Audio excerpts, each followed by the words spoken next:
Hello, Bren MacDibble here, coming to you from Kalbarri on the sunny west coast of Australia. I'm on Nanda land and I pay my respects to those elders and this beautiful, beautiful land. I'm the author of How to Be and The Dog Runner, and as of last week, Across the Risen Sea. This is a brand new book out about an adventure set in a land where the sea has risen, and it's for children aged 9 to 14.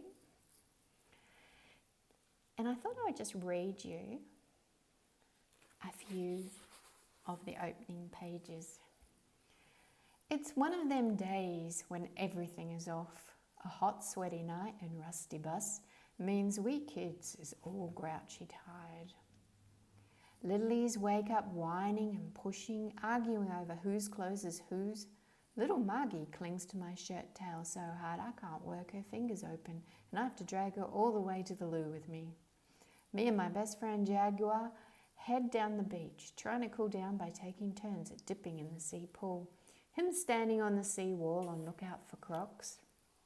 Me swimming. Then we'll swap places. We always do things as a team, him and me. We's gonna be the best fisher people and the best salvagers on the whole of the inland sea one day. The dawn mist is sitting low, not a gust of wind to blow it or the mozzies away. They's buzzing at my ears whenever I come up for air. I'm slapping at one when Jag sets up whining like a newborn puppy and leaps off the seawall into the water with me. Splashing and gasping, his eyes wide and wild, he yells, "Neoma, run!" He scrambles out onto the beach and takes off, just leaving me there. I know he's unnaturally afraid of crocs, but this is silly. We's meant to be a team, I yell after him. His shorts must have torn on the sea wall, because all I get in answer is one hilarious pale butt cheek sliding up and down and a corner tear in his shorts as he gallops up the beach. "Jag!" I shout, and I scramble out of the sea pool, all splashes and pumping legs up the beach.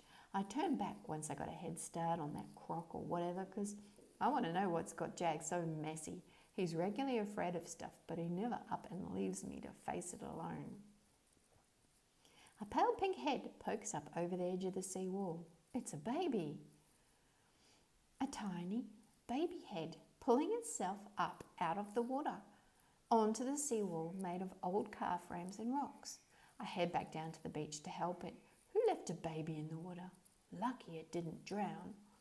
The baby keeps climbing, revealing more of itself over the rusty metal and rock. It ain't got no hair, and it's unnaturally pink, like it got soaked in hot water. Not cool, see. Then a pair of bright blue eyes is looking at me.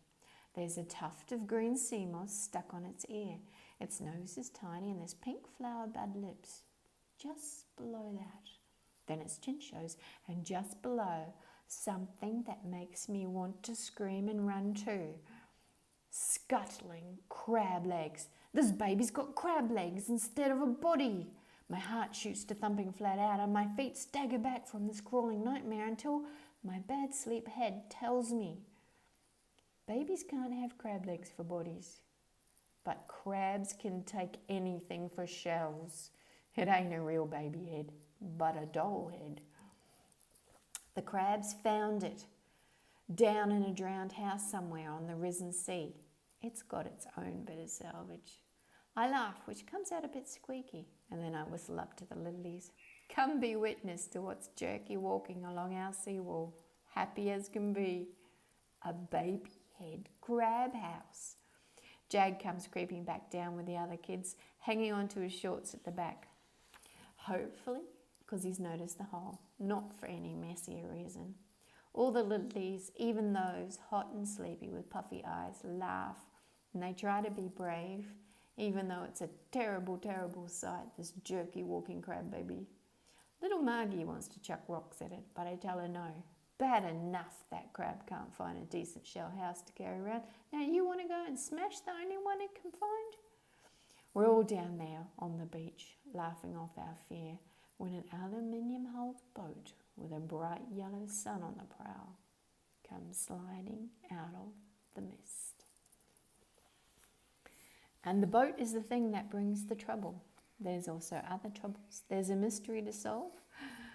There's a wild shark and a crocodile and a pirate girl.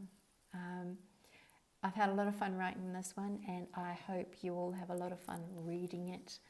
Please, it's on the shelves now. Go out and buy it. And thank you for listening to my very quick reading.